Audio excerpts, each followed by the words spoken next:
எப்படி அந்த இடத்துல வந்து கவர்மெண்ட் மெடிக்கல் ஆஃபீஸர்ஸ்லாம் அவ்வளோ சீக்கிரம் வந்தாங்க, ஏன் வந்து ஏற்ற மாதிரி இருக்க ஹாஸ்பிட்டலில் வந்து சேர்க்காம கொஞ்சம் தள்ளி இருக்க ஹாஸ்பிட்டலில் சேர்த்தாங்க, அந்த ஆம்புலன்ஸ் வந்து எப்படி அந்த இடத்துல வந்து டக்கு டக்குன்னு வந்தது, ஒருவேளை இந்த சம்பவம் நடந்ததுனால தான் அந்த ஆம்புலன்ஸ் இந்த பக்கம் வந்ததா நடக்கலையா என்கொயரியில்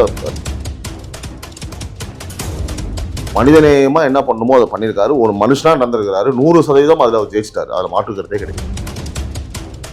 இப்போ அந்த இடத்துல பிளாக்ல சரக்கு ஓட்டுறாங்க அப்படின்றது இது வரைக்கும் தெரியாம இருந்திருக்குமா போலீஸ்காரங்களுக்கு? கண்டிப்பா தெரிஞ்சிருக்கும். கண்டிப்பா தெரிஞ்சிருக்கும். அப்போ உங்களுக்கு அவ்வளவு ஒரு காலியான இடம்ன்ற அங்க வந்து ரெகுலரா சரக்கு அடிக்கிறானுங்க. அந்த இடத்துல சிசிடிவி ஃபுட்டேஜ் கிடையாது. நைட் ரவுண்ட்ஸ் வண்டி என்ன ஆச்சு?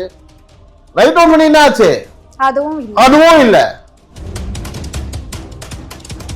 இதற்கு முன்னாடியே அந்த கார் அங்க வந்ததாகவும் அப்பப்போ அங்க வரும், இதை இவங்க நோட்டம் விட்டுருக்காங்கன்றதும் ஒரு செய்தி இருக்கு.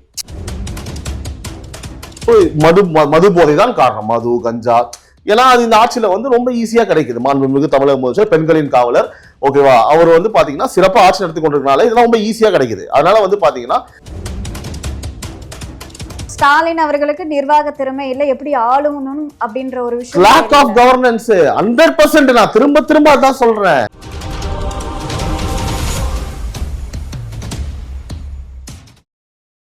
குக்கு செய்தி நேயர்களுக்கு வணக்கம். நான் உங்க தீபிகா. இன்று நிகழ்ச்சியின் சிறப்பு விருந்தினர் டைம்ஸ் ஆஃப் ரிபப்ளிக் பத்திரிகையின் ஆசிரியர் நவீன் அவர்கள். வணக்கம் சார். வணக்கம் தீபிகா. சார், நேத்து விஜய் அவர்களுடைய அலுவலகம், வீடு மற்றும் இடத்துல வந்து சிபிஐ விசாரணை நடத்தியிருக்காங்க. ஸோ அது சம்பந்தமா வந்து நிர்மல்குமார் அவர்களும் பேட்டி கொடுத்திருந்தாங்க. ஸோ இதை பத்தி உங்களோட கருத்து என்ன சார்? கருத்து இல்லை. சிபிஐ விசாரணைக்கு வந்து இந்த விஷயம் போன பிறகு பல்வேறு விஷயங்களை சிபிஐ எடுப்பாங்க. அந்த ரோடெல்லாம் கூட போய் வந்து மெஷர் பண்ணியிருக்காங்கன்னு நினைக்கிறேன், இல்லையா? ஸோ இது போன்ற நிறைய சம்மன்ஸ் வந்து கொடுப்பாங்க, நிறைய பேரை வர வச்சு என்கொயரி பண்ணுவாங்க. இப்போ வந்து டிவிகேவோட ஆஃபீஸில் என்கொயரி பண்ணிட்டு இருக்காங்க. அடுத்து சொல்ல முடியாது, டிஎம்கே சார்ந்த நபர்களையும் அவங்க கூப்பிட்டு என்கொயரி பண்ணலாம். அதிகாரிகள் சில பேரை சம்மன் பண்ணி வர வச்சு நீங்கள் எந்த பேஸில் வந்து இங்கே வந்து நீங்கள் வந்து ஓகே நீங்கள் நடத்தலாம் அப்படின்னு சொல்லிட்டு நீங்கள் பெர்மிஷன் கொடுத்துருக்கீங்கன்னு சொல்லி கூப்பிட்டு நீங்கள் கொஸ்டின் கேட்கலாம். அதனால வந்து டிவிகேவோட ஹெட் ஆஃபீஸில் வந்தது வந்து ஒரு நெகட்டிவ் ஆஸ்பெக்ட்லாம் பார்க்குறது ஒரு முட்டாள்தனம், அரசியல் அனுபவம் யாருமே இல்லாம.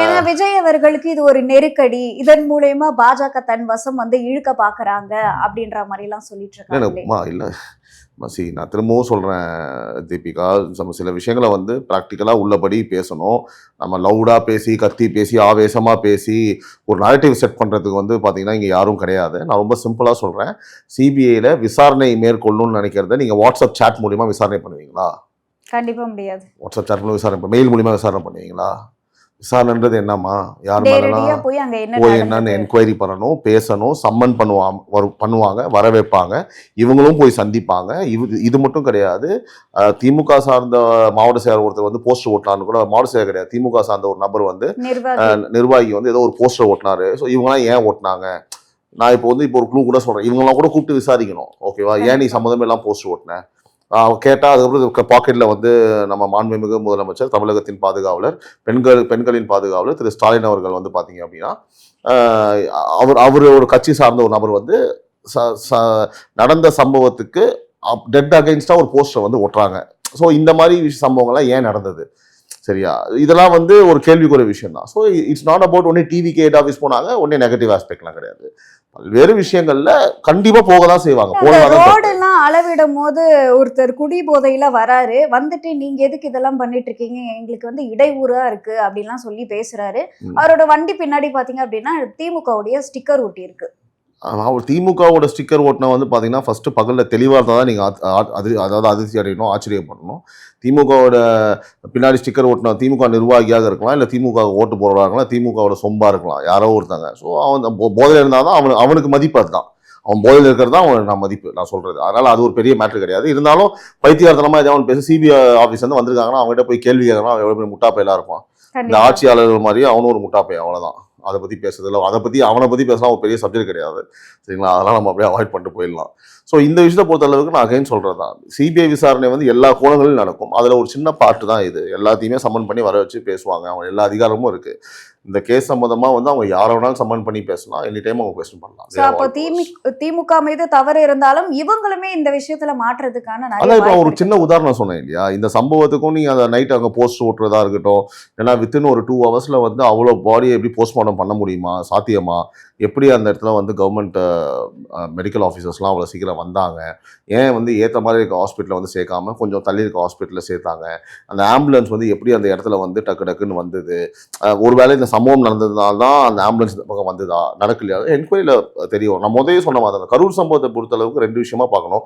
ஒன்று வந்து பார்த்தீங்க அப்படின்னா அரசியல், ஓகேவா, அரசியல் சார்ந்து நகர்வுகள் இருக்க தான் செய்யும், சரியா. அந்த ஏன்னா ஆப்வியஸ்லி வந்து பார்த்தீங்கன்னா அதை தான் பண்ணுவாங்க யாராக இருந்தாலும், என்ன அரசியல் ஆகலாம்னு யோசிக்கிறது தான் மாண்பு, ஓகேவா, யாராக இருந்தாலும் எனி பொலிட்டிக்கல் பார்ட்டி.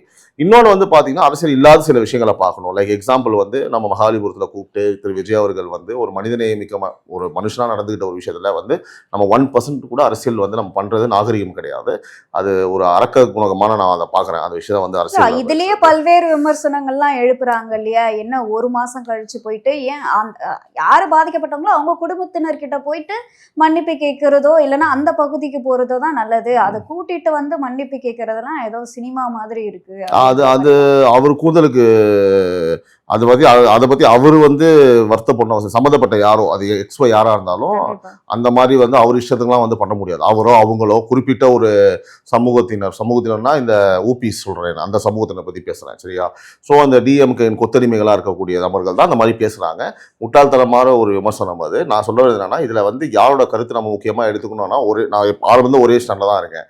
41 குடும்பங்கள் இருக்காங்க இல்லையா, அந்த குடும்பத்தை சார்ந்த நபர்கள் ஏதேனும் விமர்சனத்தை வைத்தார்கள் என்றால் அதை நம்ம கண்டிப்பா நம்ம இன்டூ அக்கௌண்ட் நம்ம எடுத்துக்கணும் தீபிகா. அதை தாண்டி வந்து பாத்தீங்கன்னா 200 ரூபாய் ஊபிஸ் கதறதை பத்தினா நம்ம வந்து கண்டுக்கவே கூடாது. ஏன்னா பாயிண்ட்லெஸ் நான் சொல்ல வரேன். பாதிக்கப்பட்டவங்களை வந்து என்ன பண்ணணுமோ அதை பண்ணியிருக்காரு, மனிதநேயமா என்ன பண்ணணுமோ அதை பண்ணியிருக்காரு, ஒரு மனுஷனா நடந்திருக்கிறாரு, 100% அதுல அவர் ஜெயிச்சிட்டாரு, அதுல மாற்றுக்கிறதே கிடையாது. இப்போ சமீபத்துல பாத்தீங்கன்னா விஜய் அவர்கள், அதாவது புசி ஆனந்த் அவர்களும் ஜான் ஆரோக்கியசாமி அவர்களும் ரெண்டு பேர்கிட்டயும் கண்டிச்சிருக்காரா, அதாவது என்னென்ன விஷயங்கள்லாம் குறிப்பிட்டிருக்காரா, ஒரு கட்சியோட பொதுச் செயலாளர் இருந்து நீங்க என்ன பண்ணீங்க, கூட்டத்தை தவிர்த்து நானே வந்து பனையூர் வீட்டுல தான் இருந்தேன், அந்த சம்பவத்தை அப்ப நீங்க ஏன் ஓடி ஒளிஞ்சிங்க அப்படின்னு புசி ஆனந்த் அவர்கள் மீது விஜய் அவர்கள் கண்டிச்சதாகவும், இன்னொரு புறம் வந்து ஆரோக்கியசாமி அவர்கள் தான் கரூர் சம்பவம் நடக்கும்போது நீங்க லேட்டா வரணும்னு சொன்னதாகவும், அதே மாதிரி இந்த சம்பவம் நடந்த உடனே நீங்க உடனே கிளம்புங்க அப்படின்னு உனக்கு தவறா நீங்க வந்து அறிவுறுத்தி இருக்கீங்க அப்படின்னு சொல்லி 2 பேர்கிட்டும் கோபம் அடைஞ்சதா சொல்றாங்களே, இதை பத்தி உங்களோட கருத்து என்ன? இதை பத்தி என்னோட கருத்து என்னன்னா, ஃபர்ஸ்ட் விஜய் வந்து டேரக்டா தீபிகா கால் பண்ணி இந்த விஷயத்த சொல்லி தீபிகா அந்த கேள்வி என்கிட்ட கேட்டாங்க அப்படின்னா அதுக்கு நான் பதில் சொன்னா அது கரெக்டா இருக்கும் ஒரு ஜேர்னலிஸ்டா. அதை தாண்டி அந்த மாதிரி ஒரு சம்பவம் நடக்கல, நீங்க கேள்விப்படுற விஷயத்த சொல்றீங்க அப்படின்னா அதுக்கு நான் ஜோசிய பதில் சொல்ற மாதிரி ஆகி போயிடும். இன்னைக்கு நாள் உங்களுக்கு நல்லா இருக்கும், விருச்சிகராசி நேயர்களுக்கு வணக்கம் அப்படின்ற மாதிரி ஆயிடும். அதனால வந்து அந்த கேள்விக்கு நான் பதில் சொல்ல முடியாது. பட் நான் பொதுவா ஒரு பதில் சொல்றேன். ஃபர்ஸ்ட் ஆஃப் ஆல் வந்து புசியானந்த் அவர்கள் இங்க இருந்து தப்பித்து போனாலும் சொல்ல முடியாது. சூழலுக்கு ஏற்ப ஒரு விஷயத்தை பண்றாரு அப்படின்னா அதை வந்து திரு விஜய் அவர்களோட உத்தரவில்லாம் பண்ணியிருக்க மாட்டாங்க, ப்ராக்டிகலி ஸ்பீக்கிங். அண்ட் மிஸ்டர் ஜானா இருக்கட்டும், யாரா இருக்கட்டும், ஓகேவா, ஜான் இருக்கட்டும், புசியானந்த் இருக்கட்டும், மாதவர்ஜனாவாக இருக்கட்டும், அவருக்கு கீழே இருக்கிற யாராக இருந்தாலும் திரு விஜய் அவர்கள் அசைவு இல்லாமல் எதுவும் நடக்காது. இந்த மாதிரி ரொம்ப சென்சிட்டிவான தலைவருக்கு தெரியாம நடக்காம இருக்காங்க. அதே மாதிரி இந்த லேட்டா வாங்க அப்படின்னு சொன்னதெல்லாம் வந்து நான் அகைன் சொல்றேன், இதெல்லாம் வந்து அதான் சொல்றேன் இல்லையா, சும்மா டைம் பாஸ் நீங்க கேள்வி கேட்கற மாதிரி நான் டைம் பாஸ் பதில் சொல்ற மாதிரி ஆயிடும். அதாவது அதெல்லாம் ஆதாரம் இருக்கு. செய்தித்தாள்கள்ல இந்த மாதிரி ஒரு தகவல் டைம் பாஸ் எழுதுறாங்க. இப்ப நீங்க அது ஒரு செய்தியா படிக்கிறீங்க இல்லையா. சரி, அதாவது இவர் சொன்னாரு அவர் கேட்டார் அப்படின்றது ஒண்ணு ஜான் சார் சொல்லணும் இல்ல விஜய் சார் சொல்லணும். சொன்னாங்களா? இல்ல முடிஞ்சு, சரியா. இல்லைன்னா வந்து கவர்மெண்ட் வந்து பிரஸ் மீட் கொடுக்கணும். இந்த மாதிரி வந்து திரு விஜய் அவர்கள் ஜான் கிட்ட லேட்டா வரதான் சொன்னாங்க, ஸோ குற்றம் வந்து பாத்தீங்கன்னா இங்க நடந்திருக்கு, ஜான் தான் குற்றவாளி அப்படின்னு அரசு தரப்பு தான் சொல்லியிருக்கா, கோர்ட்டு சொல்லியிருக்கா, இல்ல வதந்திக்கு நம்ம பதில் சொல்ல அவசியம் இல்லை இல்லையா. அடுத்த கேள்வி. ஓகே, இப்போ நேத்துக்கு பாத்தீங்க அப்படின்னா கோவை மாணவி பாலியல் வன்கொடுமை செய்யப்பட்ட சம்பவம் நீங்க பார்த்திருப்பீங்க. அதுல குற்றவாளிகளும் 3 பேரை வந்து அதாவது சுட்டு பிடிச்சிருக்காங்க. இதை எப்படி பாக்குறீங்க நீங்க? உங்க கேள்வி இப்போ எப்படி வச்சுக்கலாம் நம்ம, இப்போ நீங்க எப்படி அந்த கேள்வி வந்து ஒரு வாட்டி திரும்ப சொல்லுங்க. இப்போ சுட்டு பிடிச்சத பெருமையா நினைச்சு நான் பேசணுமா, இல்லனா அதை பத்தி ஒரு ஓவராலா இந்த சம்பவம் நடந்திருக்கு, சோ இந்த சம்பவத்தை நடக்கும்போது உங்களுடைய பார்வை எப்படி இருக்கு? எஸ், இப்போ ஃபர்ஸ்ட் நான் சொல்லிடுறேன் ஓவராலா. இந்த சம்பவம் வந்து பாத்தீங்கன்னா அதாவது முந்தா நேத்து நைட், ஆக்சுவலி ஒரு நைட் வந்து இரவு ஒரு 11 மணிக்கு வந்து ஒரு பெண் ஒரு ஆண், ஒரு கல்லூரி மாணவியும் அவரோட நண்பர், அவரோட ஆட்டோமொபைல் இண்டஸ்ட்ரியில் இருக்காரு நினைக்கிறேன், ஸ்பேர் பார்ட்ஸ் வச்சிருக்காரு கடை ஏதோ அந்த சொல்கிறாங்க. 2 பேரும் அந்த இடத்துல போய் பேசுகிறாங்க. அது வந்து ஏர்போர்ட், கோயம்புத்தூர் ஏர்போர்ட்டுக்கு பின்னாடி இருக்கிற ஒரு பெரிய காலி ஸ்பேஸ் மாதிரி இருக்குன்னு சொல்கிறாங்க. அந்த இடத்துல போய் பேசும்போது ஒரு 3 பேர் வராங்க, வந்து தாக்கப்படுறாங்க. ஃபஸ்ட்டு வந்து கல் எடுத்து போடுறாங்க, கிளாஸை உடைக்கிறாங்க. அதுக்கப்புறம் வந்து பார்த்தீங்கன்னா அருவாளால் வந்து அந்த நபரை வந்து யார், அவரோட நண்பர் அவரை வந்து வெட்டுறாங்க. வெட்டிட்டு ஒருத்தர் அவரை வந்து தாக்குறாரு, மீதி 2 பேர் அந்த பொண்ணை வெளியே எழுகிறாங்க. அவரை வந்து எவ்வளோ முடியுமோ அவ்வளோ வெட்டி டோட்டலாக ஒரு மயக்கமாயிடாரு, ஃபெயிண்ட் ஆகிடாரு அவர். அதுக்கப்புறம் இந்த 2 பேரை வந்து கூப்பிட்டு போகிறாங்க. இந்த குற்றவாளிகள் வந்து டிவிஎஸ் எக்ஸல் சூப்பர் அப்படின்ற ஒரு பைக்கை யூஸ் பண்ணுறாங்க. விடிய காலில் வந்து பார்த்தீங்கன்னா 4 மணி வரைக்கும் இந்த சம்பவம் தொடர்ந்து நடக்குது. பாவம், கொடுமையான விஷயம் நம்ம சொல்கிறதுக்கு. அதுக்கப்புறம் வந்து அந்த குற்றவாளியோட சட்டையை வந்து எடுத்து அந்த பொண்ணு மேலே போட்டுட்டு போனதாகவும், 4 மணிக்கு பிறகு தான் வந்து பார்த்தீங்கன்னா எந்திரிச்சு அந்த பையன் தகவல் சொல்லணுன்னே அதுக்கப்புறம் வந்து போலீஸ் வந்ததாகவும், அதுக்கப்புறம் அந்த பொண்ணே வந்து எந்திரிச்சு ஓடி வந்திருக்காங்க. ஏன்னா கண்டுபிடிக்க முடியல. வந்ததுக்கப்புறம் தான் பொதுமக்களும் அங்கே இருக்க மக்களும் போலீஸாரும் சேர்ந்து அந்த பெண்மணியை வந்து ஹாஸ்பிட்டலில் கொண்டு போய் சேர்த்துருக்காங்கன்றது தான் நடந்த விஷயம். ஸோ இதில் வந்து வெளிவராத விஷயங்கள், அதாவது வெளிவராதுன்னா நம்ம குறிப்பிட வேண்டிய விஷயங்கள் வந்து பல்வேறு இருக்கின்ற நான் சொல்கிறேன் கேளுங்க. அதாவது இந்த அவினாசி ரோடு அப்படின்றது, அவினாசி ரோடு சொல்லுவாங்க, அவினாசி ரோடு. இந்த அவினாசி ரோடு வந்து பார்த்தீங்கன்னா காலேஜஸ் எஜுகேஷனல் ஹப்பாக வந்து திகழ்ந்து கொண்டு, கோயம்புத்தூர்ல எஜுகேஷனல் ஹப்பாக திகழ்ந்து கொண்டு இருக்கிறது. கோயம்புத்தூரே அப்படிதான். 2வது இண்டஸ்ட்ரியல் ஹப்பாகவும், மிகப்பெரிய இண்டஸ்ட்ரீஸ்லாம் அங்கே இருக்கு, இண்டஸ்ட்ரியல் ஹப்பா. அதன் பிறகு மதுபோதை, கஞ்சா அதனோட ஹப்பாகவும் திகழ்ந்து கொண்டிருக்கிறது தான் உண்மை. கோயம்புத்தூர்ல இந்த விஷயமும் ஒரு ஹப்பாக மாறிக்கொண்டிருக்கின்றது தான் வந்து கசப்பான உண்மை. இதுதான் சரிங்களா. இதுல வந்து பெரிய பெரிய அதிகாரிகளே வந்து பாத்தீங்க அப்படின்னா சில பேர் வந்து இதுக்காக வந்து பல லட்சங்கள் கொடுத்து அந்த இடத்துக்கு டிரான்ஸ்ஃபர் வாங்கிட்டு போறதாகவும் தகவல் இருக்குது. இது எந்த அளவு உண்மைன்னு தெரியல. இது வந்து நம்ம கேள்விப்படுற விஷயங்கள் தான். அந்த இடத்துக்கு போகணும். சில அதிகாரிகள் இதை பத்தி வாயை திறந்தா அவங்களுக்கு வந்து ஆபத்து இருக்குன்றனால அவங்க வந்து அமைதியா இருக்காங்க. நான் எப்பவுமே சொல்ற மாதிரி தான், எல்லா போலீஸ் ஆஃபீஸர்ஸும் அப்படி கிடையாது. நம்ம எல்லாரையும் குறிப்பிட்டு சொல்ல முடியாது. மிக அற்புதமான காவல் அதிகாரிகள்லாம் உண்மையாகவே நம்ம போலீஸ் துறையில இருக்காங்க. 1. 2வது, கமிங் டு த பாயிண்ட், இந்த 5 வருஷத்துல அந்த அவினாசி ரோட்ல மட்டும் 15 ரெஸ்டோ பார்ஸ் வந்து ஓப்பன் பண்ணியிருக்காங்க. 15 ரெஸ்டோ பார்ஸ் வந்து ஓப்பன் பண்ணியிருக்காங்க. புரியுதா? ஸோ இந்த ஆட்சியில மட்டும்தான் இந்த மாதிரி வந்து கேவலமான விஷயங்கள்லாம் வந்து நடக்கும். ஸோ இப்போ நான் என்ன சொல்றேன்னு கேட்டீங்கன்னா, சிசிடிவி வந்து ஒரு 500 மீட்டருக்கு வந்து சிசிடிவி வந்து இல்லைன்னு சொல்றாங்க. இப்போ நம்ம சிசிடிவி தமிழகம் முழுவதும் வந்து 3வது கண்ணாக நாங்கள் பொருத்திட்டோம், இவ்வளோ செலவு பண்ணியிருக்கோம், அவ்வளோ செலவு பண்ணியிருக்கோம் சொல்றாங்க. Okay, right. நீங்கள் எந்த இடத்துல சிசிடிவியை வந்து ஃபர்ஸ்ட் வைக்கணும்? ஆக்சுவலி ஒரு இடம் போறாங்கன்னா அந்த இடத்துல பாதுகாப்பு இல்லைன்னு தெரியக்கூடிய இடத்துல எல்லாம் கண்டிப்பா இருக்கும். ஃபர்ஸ்ட் ப்ரெஃபரன்ஸ் அதுதான். நீங்க சிட்டியில வைக்கிறது எல்லாமே ஓகே, சரிங்களா. ஆனா ஃபர்ஸ்ட் நீங்க எங்க வைக்கணும்? எங்க வந்து பாத்தீங்கன்னா பாதுகாப்பு இன்மை இல்லை, இந்த இடத்துல தவறு பண்ணா கண்டே பிடிக்க முடியாதுன்ற இடத்துல தான் பிளான் பண்ணி சிசிடிவியை பிளேஸ் பண்ணணும். சரிங்களா. அட்லீஸ்ட் அந்த அதாவது அங்க இன்னொரு ரொம்ப முக்கியமான விஷயம் என்னன்னு கேட்டீங்கன்னா, அந்த இடத்தில்மா உண்மையா சொல்றேன், ரொம்ப அதிர்ச்சியா இருந்தது கேட்கும் போது. ஃபுல்லா அது வந்து பாத்தீங்கன்னா ஒரு ஹைலி செக்யூர்ட் ஏரியாவா இருக்கு, ஹை செக்யூரிட்டி ஏரியாவா அது இருக்கு. என்ன காரணம்னா அந்த இடத்துல பிளாக்ல வந்து பாத்தீங்கன்னா கூடாரமா போட்டு பிளாக்ல சரக்கு ஓட்டுவாங்களாம். அங்க எல்லாமே கிடைக்கும், சகலமும் நீங்க அங்க போனீங்கன்னா அங்க கிடைக்குமா. அந்த ஏரியாவே வந்து பாத்தீங்கன்னா ஒரு நெகட்டிவான ஒரு ஆஸ்பெக்டா உள்ள ஏரியா, அந்த ஒரு காலி ஏரியா. ஓகேங்களா. சோ நான் திரும்பவும் சொல்றேன், இந்த கள்ளச்சாராய வழக்குல நீதிமன்றம் என்ன சொன்னாங்க அப்படின்னா, இந்த விஷயம் காவல்துறைக்கு தெரியாம நடந்திருக்குமா. அது எப்படி இதை வந்து நம்பவே முடியாது, நம்புற மாதிரியே கிடையாது. அதே மாதிரி கஞ்சா போடும்போது இவ்வளவு ஆகுது, இது காவல்துறைக்கு தெரியாம நடக்குதுன்னு சொன்னா ஏத்துக்கவே முடியாதுன்னு ஒரு கருத்து இருக்கு வச்சாங்க. 100% அது இதுலயும் பொருந்தும். தயவு செஞ்சு மக்கள் புரிஞ்சுக்கணும், சரியா. ஒரு ஏர்போர்ட் பின்னாடி பிளாக்ல ரெகுலரா சரக்கு ஓட்டுறாங்க, கூடாரமா போட்டிருக்காங்க. அங்க வந்து பாத்தீங்கன்னா ஒரு டாஸ்மார்க்கும் வந்து இயங்குது அப்படின்ற ஒரு கருத்து இருக்கு. நாம் தமிழ் கட்சியை சேர்ந்தவங்க உள்ள போய் அதை எடுத்து உடைச்ச வீடியோலாம் வந்து சமீபத்துல நேத்து நடந்து வந்திருக்கு. அந்த பையன் கேட்கலாம், கோயம்புத்தூரே வந்து பாத்தீங்கன்னா இந்த சம்பவத்தினால ஒரு துயரத்துல இருக்கு, அவன் பதறி போயிருக்கான், என்னன்னா நீ சரக்கு ஓட்டின்னு இருக்க சொல்லி அன்னைக்கு சம்பவம் நடந்த அன்னைக்கு கூட போய் பிளாக்ல சரக்கு கேட்கறான், சரக்கு கொடுக்குறான் அன்னைக்குங்க. இது எப்படி போலீஸுக்கு தெரியாம இருக்கும்? நான் திரும்ப சொல்றது அதுதான், lack of governance, lack of administration. அதிகாரிகள், திறம்பட்ட அதிகாரிகள் இங்க இருக்கிறாங்க தீபிகா. பயங்கர அதிகாரிகள் இருக்காங்க. நம்ம போலீஸ் வந்து பாத்தீங்கன்னா வேர்ல்டுலயே வந்து பாத்தீங்கன்னா மிக பக்கா சூப்பரான போலீஸ்ன்னு சொல்லிட்டு நம்ம அந்த பேரை வச்சிருக்கோம். கரெக்ட். அதுக்கு சாட்சி என்னன்னு கேட்டீங்கன்னா, இப்போ வந்து புடிச்சிருக்காங்க. ஆனா அது பெருமை கிடையாது. அதுக்குள்ள நான் வரேன், அந்த சப்ஜெக்ட் நான் தனியா வரேன். நம்ம இந்த பாயிண்ட்டுக்கு வரேன். இப்போ அந்த இடத்துல பிளாக்ல சரக்கு ஓட்டுறாங்க அப்படின்றது இது வரைக்கும் தெரியாம இருந்திருக்குமா போலீஸ்காரங்களுக்கு? கண்டிப்பா தெரிஞ்சிருக்கும். கண்டிப்பா தெரிஞ்சிருக்கும். ஓகேவா? ஒரு சாதாரண பொதுமக்களுக்கே தெரிய வரும்போது போலீசாருக்கும் நிச்சயமா தெரிஞ்சிருக்கும். 100% தெரிஞ்சிருக்கும்.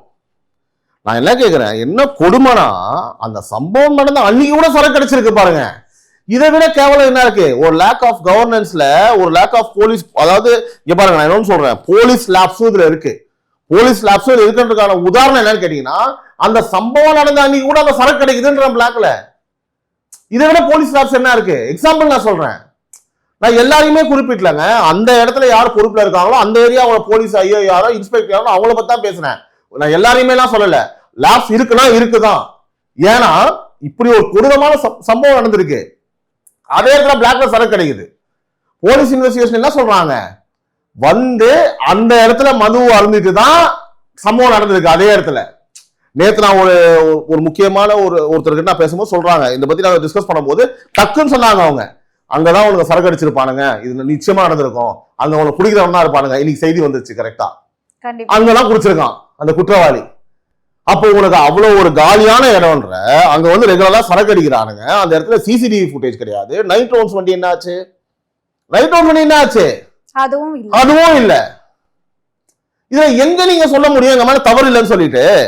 இப்ப வந்து பாத்தீங்கன்னா திமுகவுல வந்து குற்றத்தை வந்து அரசு என்ன பண்ணது, அந்த நேரத்துல எதுக்கு போகணும், அந்த நேரத்துல அவங்களுக்கு என்ன வேலை அப்படின்ற கேள்விகளும் அவங்க இல்ல. நான் ஒரு விஷயத்த வந்து நியூட்ரலா சொல்லிடுறேன். அதாவது ஒரு ஆணும் பெண்ணும் ஒரு நண்பராக இருந்தாலும் கூட அந்த இடத்தில் போக வேண்டிய அவசியம் இல்லை என்பது உண்மைதான்.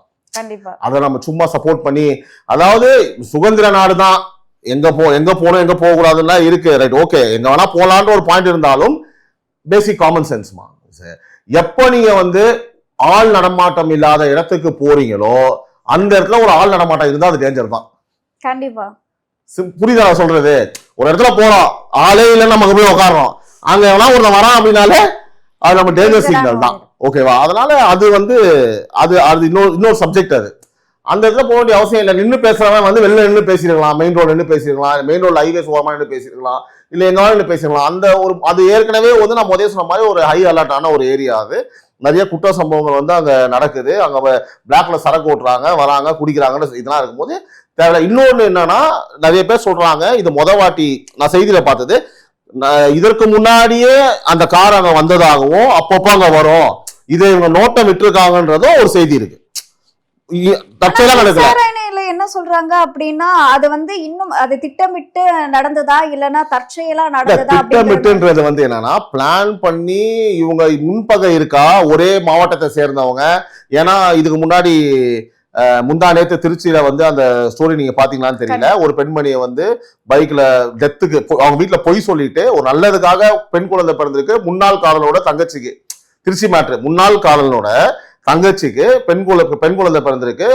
இப்போ 10th 11th படிக்கும் போது அவங்க லவ் பண்ணது, அது நல்ல இடத்துல பொய் சொல்லிட்டு வீட்டுக்கு போயிருக்கு. அந்த இறந்த அந்த மாணவனோட ஃப்ரெண்ட்ஸ் அவனுக்கு பைக்ல கொண்டு போயிட்டு பீர் பாட்டில் எல்லாம் வாங்கி நடுவில் இந்த பொண்ணு பின்னாடி ஒருத்தன் ஓட்டுறான், நடுவில் இந்த பொண்ணு இல்ல பின்னாடி இந்த பொண்ணும் உட்கார வச்சு போகும்போது வாயை பொத்திக்கிட்டோம் ஒரு கதை சொன்னா அதுலயுமே ஒரு சந்தேகம் இருக்குது. பீர் பாட்டில் வாங்க இந்த பொண்ணு என்ன பண்ணா, ஒரு கார்னா ஓகே சரியா, பைக்ல வந்து ஒரு ரோடு போனா திமிர்னா கத்தினாலுமே வந்து அவளை ஈஸியாலாம் கொண்டு போக முடியாது.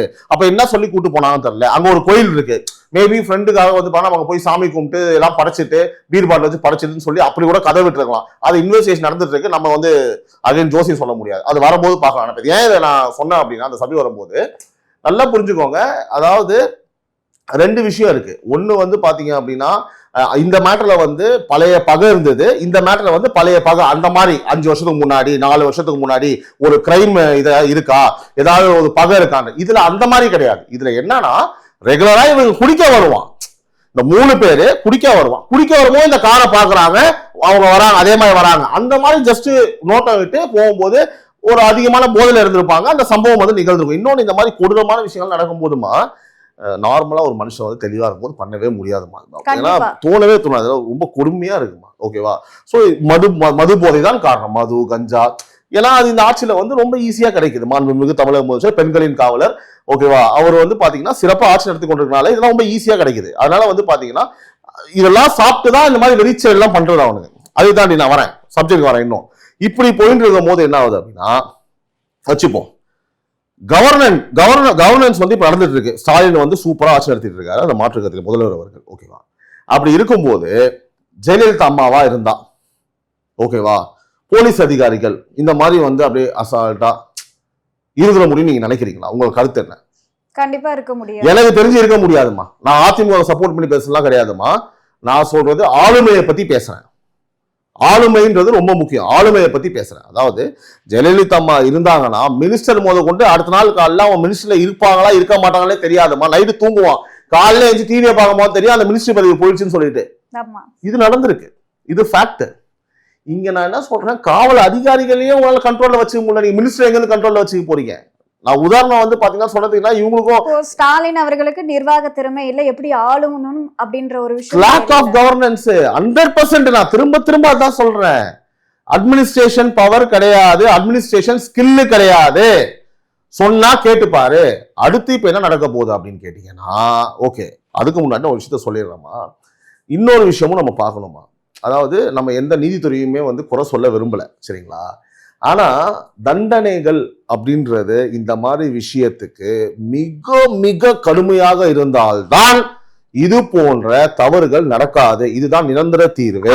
தமிழக அரசு என்ன சொல்லுதுன்னா, தனி சட்டம் நம்ம மாநிலத்தால ஏற்ற முடியாது, அதுக்கு மத்திய அரசுடைய ஒப்புதலும் தேவை அப்படின்னு சொல்றாங்க. நம்ம மட்டுமே இஷ்டத்துக்கு சட்டத்தை இயற்ற முடியாது, எல்லா மாநிலங்களும் சேர்ந்து ஒரு கோரிக்கை வைக்கணும், அப்பதான் வந்து இந்த மாதிரியான விஷயங்களுக்கு தீர்வு காண முடியும், அதுக்கு மத்திய அரசு ஒப்புதல் வேணும் அப்படின்னு சொல்லி அப்படியே அவங்க ஜம்ப் ஆகுறாங்க. நான் என்ன சொல்றேன் அப்படின்னா, இந்த உயர்நீதிமன்றம் இங்க இருக்கு இல்லையா, உயர்நீதிமன்றம் வந்து பாத்தீங்க அப்படின்னா பல்வேறு வழக்குகள்ல வந்து நீங்க இங்க ஒரு கேஸு அங்க ஒரு கேஸ்னு ஒரே டைம்ல கொடுத்ததெல்லாம் தெரியுமா? இவங்க திமுக ஒரு டிராமா பண்ணாங்க. அந்த உங்களின் ஸ்டாலின் ஏதோ நடத்தக்கூடாதுன்னு சொன்னோன்னே இங்க ஒரு கேஸ், அப்புறம் உச்சநீதிமன்றத்துல ஒரு கேஸ், காலி துப்பலாம், நீ ஃப்ராடு வேலை பண்றீங்க அட் அ டைம்ல. எப்படி எதை கையாளணும், எப்படி எதை பெரட்டு பேசணும், எப்படி எதை உருட்டணுன்றதுல திமுக வந்து பாத்தீங்கன்னா எக்ஸ்பர்ட். தீபிகா ஆக்சுவலா இதெல்லாம் வந்து நொண்டி சாக்குன்னு நான் சொல்லுவேன். மத்திய அரசு எது கை காட்டணும் அதாவது கை காட்டுங்க. இங்க ஒரு கோர்ட் இருக்குல்ல, இங்க இருக்க கோர்ட்ல உங்களுக்கு சாதகமா பல விஷயங்கள் நடக்குது இல்ல, தீர்ப்பா ஏதோ உங்களுக்கு சாதகமா நிறைய விஷயம் நடக்குது இல்ல, உன்னால ஃபைட் பண்ணி உன்னால ஆக்ஷன் எடுத்து உன் அதிகாரிகளை வச்சு டொப்புன்னு சுட்டு காலி பண்ணீங்கன்னா நிறைய பேர் இப்போ ரீசெண்டா நிறைய விஷயங்களுக்கு அந்த மாதிரி இந்த மாதிரி கைதி தப்பிச்சு போனாங்க, அந்த நேரத்துல அதே மாதிரி இதையும் சொல்லிட்டு போ. ஏமா குழந்தைங்களை கற்பழிக்கிறவன் பெண்ணை கற்பழிக்கிறவன் எல்லாம் வந்து வாழ்ந்து என்னமா பண்ண போறான்? நான் ஓப்பனாவே கேக்குறேன். இது அதாவது சுடுறது தீர்வு இல்லை, நான் ஒத்துக்கிறேன், சரியா? ஆனா உண்மை தானே, அவனா வாழ்ந்து என்ன பண்ண போறான்? சுட்டு போ, தப்பிச்சு போனா வெட்டினான்னு சொல்லு. யார் யாரையும் சுடுறிய, இவெல்லாம் சுட வேண்டியதானே? இன்னொன்னு என்னன்னு கேட்டீங்கன்னா, நான் அந்த இந்த சட்டத்தை பத்தி சொல்லிட்டு இருந்தேன், நாங்க வந்து தண்டனை பத்தி பேசிட்டு இருந்தேன். இப்போ இந்த 3 பேருமே சரியா, ஒருத்தன் 30 வயசு, ஒருத்தன் 21 வயசு, ஒருத்தன் 20 வயசுன்னு நினைக்கிறேமா, 20 வயசு, சரியா? 3 பேருமே அது ஒருத்தன் சேம் ஃபேமிலி, அண்ணன் தம்பி இன்னொருத்தர் ரிலேட்டிவ், 3 பேருமே பல்வேறு குற்றங்களை செய்தவர்கள். மர்டர் கேஸ் இருக்கு, அந்த அண்ணன் தம்பி மேல மர்டர் கேஸ் இருக்கு. பெயில்ல வந்து பாத்தீங்கன்னா இப்பெல்லாம் வந்திருக்காங்க அந்த அண்ணன் தம்பிங்க வந்து 1 மாசம் தான் ஆகுது, சரியா? இப்ப நான் சொன்னேன் இல்லையா அந்த குற்றங்கள் அதிகாரம்னு சொல்லிட்டு, நீதித்துறையில வந்து பாத்தீங்கன்னா பாவம் நீதிபதி வேலையே செய்யறது கிடையாது. சரி ஓகே அப்ளை பண்றாங்க, பார்த்துட்டு ஆஸ் பர் இது அவங்க பெயில் கொடுக்குறாங்க. வெளில வந்து உடனே ஒரு பொண்ணோட வாழ்க்கை போச்சா? கண்டிப்பா. உங்களுக்கு புரியுதா சொல்றது? இது யாரும் வந்து பாத்தீங்கன்னா இந்த கேமராமேன் மாதிரியோ இல்ல நான் என்ன மாதிரி ஆட்களோ காலைல எழுந்து போயிட்டு இந்த மாதிரி எங்கேயாவது ஒரு காடுக்குள்ள போயிட்டு சரக்கு போட்டு எதையாவது பண்ணிட்டு வரல. புரிஞ்சுக்கோங்க, இந்த மாதிரி பண்ணக்கூடியவெல்லாம் ஆல்மோஸ்ட் 90% ஒரு குற்ற பின்னணியில இருக்கிறவங்க நான் சொல்ல வரேன். அப்போ அது என்னன்றதை பார்த்துட்டு ஒருத்தன் உயிரை எடுக்கிறான், கொலை பண்ணியிருக்கான்னு இருக்கல, கொலை கேஸ் இருக்கல, 20 வருஷம் உள்ளே இருக்கட்டும்ன்றேன். வெளில வந்து என்ன பண்ண போற நீ? ஓகே அவனும் மனுஷன் திருந்தி வாழணும் அப்படின்ற எண்ணத்துல நம்ம தண்டனையை வந்து கொடுக்குறோம். ஆனா இப்ப இன்னைக்கு சூழல் அப்படி இல்லையே. ஏன்னா வெளியில தான் வந்தா மோட்டிவேட் பண்றதுக்கு நிறைய விஷயம் இருக்குது. நம்மளோட மாண்புமிகு முதலமைச்சர், தமிழகத்தின் பெண்களின் இரும்பு காவலர், தமிழகத்தின் முதல்வர் திரு மு க ஸ்டாலின் அவர்கள் வெளியில வந்தா எல்லா சகலமும் கிடைக்கிற மாதிரி ஒரு ஃப்ரீடம் எல்லாம் பண்ணி வச்சிருக்காங்களே இந்த மாதிரி ஆட்களுக்கு. அப்படி இருக்கும் போது வெளியில வந்தா திருந்துற சூழ்நிலை நீ தமிழ்நாட்டுல இல்லையேன்ற. ஒவ்வொருத்தரும் குற்றம் பண்ணும் போது நாங்க என்ன பண்ண முடியும், எங்களுக்கு அவங்களுக்கு சம்பந்தமே இல்லையே அப்படின்ற ஒரு விஷயம். நான் என்ன சொல்றேன், சிஸ்டம் இருக்குல்லம்மா, சிஸ்டத்தை வந்து ரெண்டு சைடுமே, போலீஸும் சரி ஜுடிஷியலும் சரி, அதாவது நீதித்துறையும் சரி போலீஸ் துறையும் சரி, இது ரெண்டுமே ஈக்குவலா இதை பத்தி யோசிக்கணும்னு சொல்ல வரமா. குற்றங்கள் இப்ப போக்சோ ஆக்ட்னு சொல்றாங்க, போக்சோல வந்து சட்டம் கடுமையா இருக்கு. கடுமைனா என்ன, போக்சோல அரெஸ்ட் ஆனா மினிமம் 25 வருஷம் 15 வருஷமா வெளியிலே வரக்கூடாதாமா, பெயிலே கிடையாது. பெண்களுக்கு எதிராக நடக்கும் குற்றங்களில் 15 வருஷம் அவனுக்கு பெயிலே கிடைக்க கூடாதுமா. என்னமா பண்ண போனான் வெளியில வந்து, அவன் வந்தா தவறுதாமா செய்வான். இப்ப நீங்க பாக்கணும், எல்லாருமே அப்படி கிடையாது சார். சில பேர் திருந்தி வாழ்றதுக்கு 10ல ஒருத்தனத்து வந்து இந்த மாதிரி நம்ம ரிஸ்க் எடுக்கிறதுக்காக 9 பேர் வெளில விட முடியாது. கண்டிப்பா பிராக்டிகலா பேசுவோம் நம்ம. இது நான் சொல்றது வந்து எப்படி இருக்குன்னு தெரியலனா, நான் சொல்றது பிராக்டிகலா உண்மை.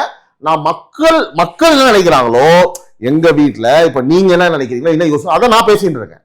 இதுல வந்து பாத்தீங்க அப்படின்னா நம்ம வந்து ரொம்ப உட்காந்து சயின்டிபிக்கலா டெக்னிக்கலா அப்படியே பக்காவா நம்ம வந்து ஒரு ரிப்போர்ட்டோட தான் பேசணும், ஒரு ஆதாரத்தை தான் பேசணும்னா அதெல்லாம் இல்லை. இயல்பா எது சாத்தியம், எது பண்ணா குற்றங்கள் நடக்காதுன்றத நான் ரொம்ப இயல்பா சிம்பிளா சொல்லிட்டு இருக்கேன். ஓகேவா? குற்றங்கள் வந்து பாத்தீங்கன்னா கண்டிப்பாக இந்த மாதிரி நடக்கக்கூடாதுன்னா நீங்க நீதித்துறை தண்டனைகளை கடுமையாகணும்.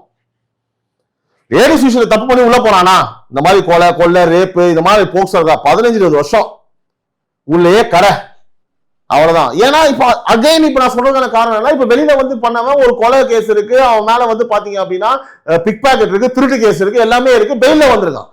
வந்து ஒரு பொண்ணு வாழ்க்கை போச்சு. கண்டிப்பா அந்த கேஸோட எக்ஸ்ட்ரா தான் ஒரு கேஸ் வந்து முடிஞ்சு.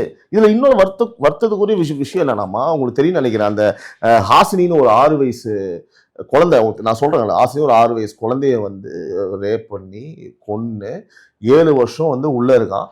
அவனுக்கு வந்து பாத்தீங்கன்னா ஆதாரம் இல்லைன்னு சொல்லிட்டு வருத்தமா இருக்கு, வெளியில விட்டாங்க. அவங்க அம்மாவையும் அதுக்கப்புறம் அவங்க அம்மாவையும் கொண்டான்னு நினைக்கிறான் பேசிக்கா. சோ அப்புறம் என்ன கூந்தலுக்கு உள்ள வச்சிருந்தீங்க அவனை 7 வருஷம், ஆதாரம் இல்லைன்னா லாஜிக் இல்லை. இப்போ போலீஸ் துறையும் சரி நீதித்துறையும் சரி, ஓகே நீங்க சொல்றீங்க இது ஆதாரம் இல்லைன்னு சொல்லிட்டு, ஓகே ரைட்டு. இப்போ எனக்கு எப்படி தோணுதுன்னா, இப்போ இனிமேல் வந்து நம்ம ரேப் பண்ணும்போது வந்து பாத்தீங்க அப்படின்னா நம்ம என்ன பண்ணலாம்னா 2 கேமராமேனை கூப்பிட்டுக்கிட்டு ஹையர் பண்ணிக்கிட்டு, இப்படி ஒரு கேமரா அப்படி ஒரு கேமரா வைங்க, லைட் ஃபோக்கஸ் வைங்க, ஸ்டார்ட் ஆக்ஷன் ஒன்னே ரேப் பண்ணுவானா? இல்ல ஃபேஸ்புக் லைவ் போட்டு நான் தான், என் பேர் வந்து so and so, N address இதுதான், பாத்துக்கோங்க, என் மூஞ்சி இதுதான், என் கலர் டோன் இதுதான், இங்க 2 மச்சம் இருக்குது, ஓகே இந்த டைம் தான் ரேப் பண்ண போறோம், ஸ்டார்ட் அப்படி ரேப் பண்ணுவானா? இல்லைன்னா வந்து ஒருத்தர் கூப்பிட்டு நிக்க வச்சு படத்துல வர மாதிரி, அந்நியன் படத்துலயோ இல்லை முதல்வர் இப்போ இந்தியன் படத்துல வர மாதிரி, இப்போ இவர் நான் கொல்ல போறேன், அதை வெட்ட போத பாத்துக்கோங்க அப்படி வெட்டுவானா? என்ன புரியலமா? புரியுது. ஆதாரம் என்ன? அந்த சிறுமி பாதிக்கப்பட்டிருப்பா, இவங்க தான் இந்த மாதிரி பண்ணிருக்காங்கன்னு யோசிச்சு ரொம்ப, அதான் சொல்ல, ரொம்ப டாக்குமெண்டா ரொம்ப அப்படியே வந்து பேப்பரா சில விஷயங்களுக்கு வந்து நம்ம போனோம் அப்படின்னா சரி, நம்ம எல்லா விஷயத்துக்கும் அப்படி சொல்லலாமா? இந்த 6 வயசு குழந்தை எல்லாம் வந்து பாத்தீங்கன்னா கொடுமையான விஷயம் இல்ல. கண்டிப்பா இந்தியாவே ஒரு மாதிரி என்னடா இது அப்படின்னு வருத்தப்பட்ட ஒரு விஷயம். சரியா? இதுல வந்து அப்பவே நிறைய வெளிநாடுகள்ல இருக்கவங்க எல்லாம் இந்தியா வந்து ஒரு பாதுகாப்பு இல்லாத நாடாதான் இருக்குன்னு ஆல்ரெடி ஒரு பேருமே இருக்கு. சமீபத்துல இந்த மாதிரி எல்லாம் சொல்லிட்டு இருக்காங்க. ஏன்னா நிறைய வெளிநாட்டர்கள் கூட வந்து இந்த சுற்றுலா எல்லாம் போகும்போது நிறைய சம்பவங்கள் இப்போ அதிகரிச்சிருக்கு. அதுதான் சொல்றேன். நான் என்ன சொல்றேன்னா, நான் ஒன்று பிராக்டிகலா சொல்லிடுறேம்மா, அதை வந்து கண்டிப்பா வந்து பாஜக அரசு பிரதமர் மோடி அவர்கள் என்னன்றதை பார்த்து சரி பண்ணணும். அது ஒரு என் வீடு நான் வரேன், என் வீடு என் தமிழ்நாடு நான் வரேன். சரியா? இங்க வந்து பாத்தீங்க அப்படின்னா இந்த மாதிரி விஷயங்கள் வந்து சகஜமா சரளமா டெய்லி ஒன்று நடந்துட்டு இருக்குமா. சரியா? கம்மிங் டு த பாயிண்ட், இதை பத்தி நம்ம எல்லாம் பேசிட்டோம். இப்போ நம்ம முதல்வர் அவர்களுக்கும் துணை முதல்வர் அவர்களுக்கும் சம்பந்தப்பட்ட மந்திரி கிந்திரி எல்லாருக்குமே வந்து பேப்பர்ஸ் போயிருக்கோம். என்ன பேப்பர்? கண்டிப்பா இந்த சம்பவத்தை பத்தி நடவடிக்கை எடுக்கணும். ஸ்கிரிப்ட் பேப்பர் போயிருக்கோம். சீன் 1 நீ இந்த டைலாக் பேசணும், சீன் 2 நீ இந்த டைலாக் பேசணும், சீன் 3 இந்த டைலாக் பேசணும், அதுக்கு மேலே சீன் 4 மூடிட்டு கம்முன்னு வந்துடணும். இப்போ கொஞ்ச நேரத்தில் ப்ரெஸ் மீட் நடக்கும். சரியா? போன அரசு இது வரைக்கும் இந்த குற்றவாளியை கண்டுபிடிக்கல, இந்த அரசு உடனே சுட்டு முடிச்சிருக்காங்க. சரியா? எங்களை மாதிரி யாருமே வந்து பாத்தீங்கன்னா திறன்பட செயல்பட முடியாது. பெண்கள் பாதுகாப்பு நாங்க தான் வந்து ஸ்ட்ராங்கா இருக்கோம். எதிர்கட்சி பேசுறதுக்கு நடவடிக்கை எடுத்துட்டோம். எடுத்துட்டோம். அதாவது உதாரணத்துக்கு சிம்பிளா சொல்லணும் அப்படின்னா, செத்துட்டாரு, நாங்க வந்து செத்துட்டாரு தான், ஆனா காரியத்தை வந்து 5 மணி நேரத்துல பண்ண வேண்டிய காரியத்தை 3 ஹவர்ஸ்லயே பண்ணி முடிச்சிட்டோம், 2 ஹவர்ஸ் சேவ் ஆயிருக்கு. ரொம்ப கேவலமா இருக்கு அந்த எக்ஸாம்பிள்.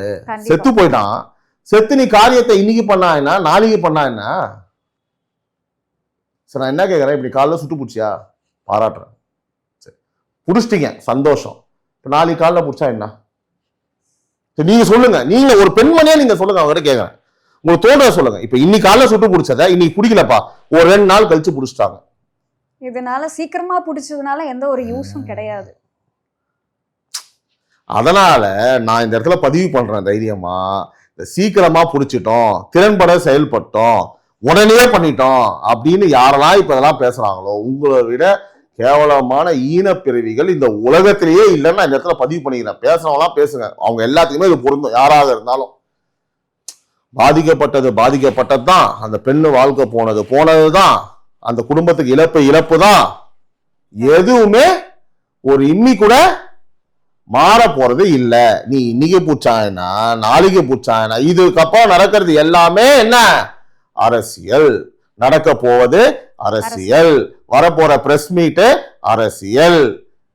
அந்த குடும்பத்துக்கோ அந்த பெண்ணுக்கோ ஒரு கூந்தலுக்கோ பிரயோஜனம் இருக்கு இல்ல. சார் என்ன சார் பண்ணணும்? என்னதான் சார் பண்ணணும்னா, போலீஸோட வேலை என்ன? வரும் முன் காப்போம், ப்ரொடெக்ட் பண்றதுதான் போலீஸ் வேலை. போய் அரெஸ்ட் பண்றதுல வந்து பெருமை தெரிகிறதோ இல்ல அரெஸ்ட் பண்றதுல வந்து இது மாதிரி பண்ணிட்டோம் உடனே இதை பார்த்துட்டாங்க. நீ 7 தனிப்பட வச்சா என்ன, 70 தனிப்பட வச்சா என்ன, ஒரு ஜீப் அங்க போட்டுருந்தா போதுமே. ஆமாவா இல்லையா நான் சொல்றது? கண்டிப்பா நைட் ரோந்து பணியில ஒரு ஜீப் அந்த இடத்துல சிசிடிவி கேமரா கிடையாது, ஒரு ஜீப் அங்க போட்டுருந்தா போதுமே. சரி, ஃபுல்லா போட முடியாத 2 hours ஒன்ஸ் அப்படியே போயிட்டு வந்திருந்தா போதுமே. அங்கதான் எந்த இதுவுமே கிடையாதுன்றீங்களே நீங்க தான். சரக்கு வேற பிளாக்ல ஓட்டுறானே, ஒரு பொண்ணை கெடுத்து தூக்கி குப்பை மாதிரி போட்டு போயிருக்காங்க, அன்னி கூட பிளாக்ல சரக்கு வைக்கிறான்.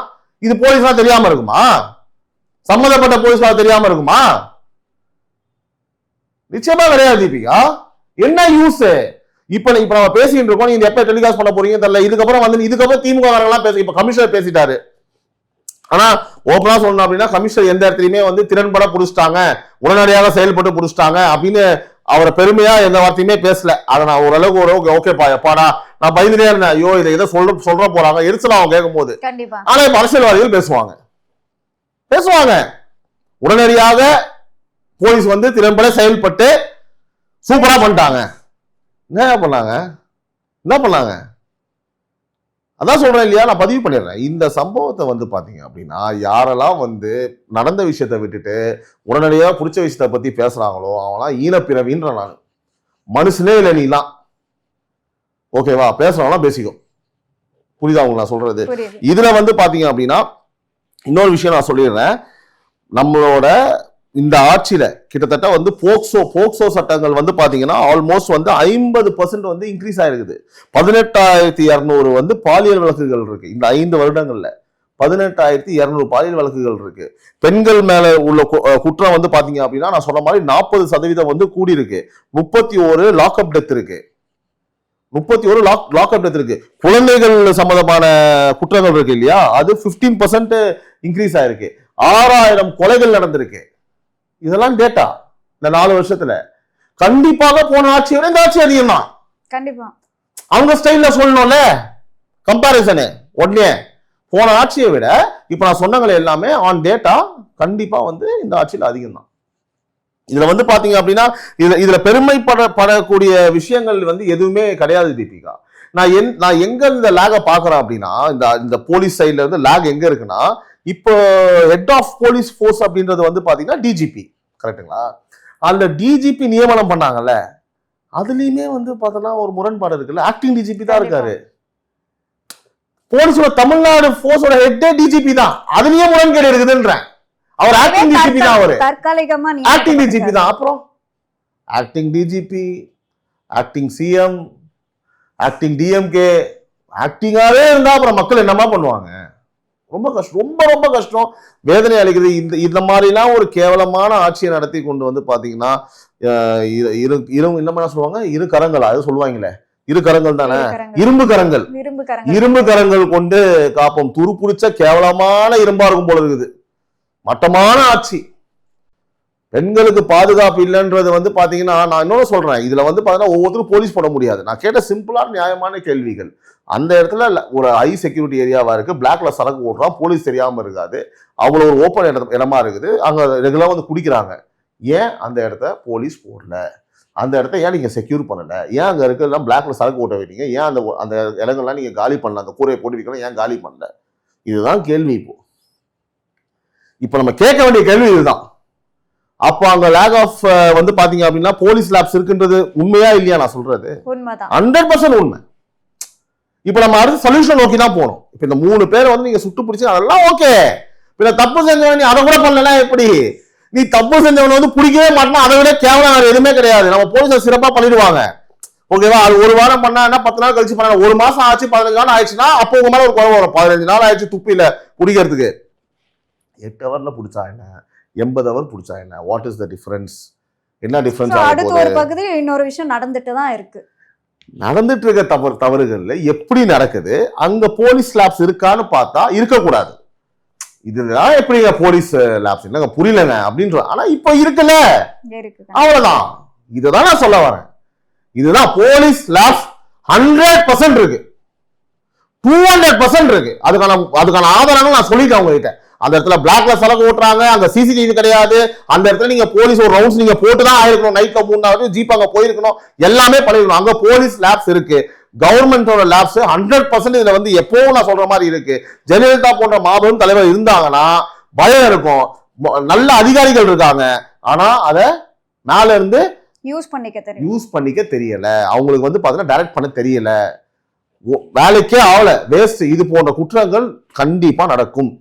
இதுல மாற்று கருத்தே கிடையாதுமா. இதுல வந்து மாற்று கருத்தே கிடையாது. கண்டிப்பா இதுக்கப்புறமும் நடக்குமா, நான் சொல்றேன். அங்கேயும் போலீஸ் ஸ்டாஃப்ஸ் இருக்கும். திரும்பவும் ஏதோ ஒரு இன்டர்வியூ நிச்சயமா நம்ம பண்ணுவோம். உங்களோட நேரத்தை ஒதுக்கி பல்வேறு கேள்விக்கு விளக்கம் அளிச்சிருக்கீங்க, அதற்கு நன்றி. நன்றிமா. குக்கு செய்தி நேயர்களுக்கு மிக்க நன்றி. கிட்டத்தட்ட 60,000 சப்ஸ்கிரைபர் தாண்டி போயிட்டு இருக்கும். இதே போல தொடர்ந்து உங்களுடைய ஆதரவை அளிக்கவும். அது மட்டும் இல்லாம லைக் பண்ணுங்க, ஷேர் பண்ணுங்க, சப்ஸ்கிரைப் பண்ணுங்க.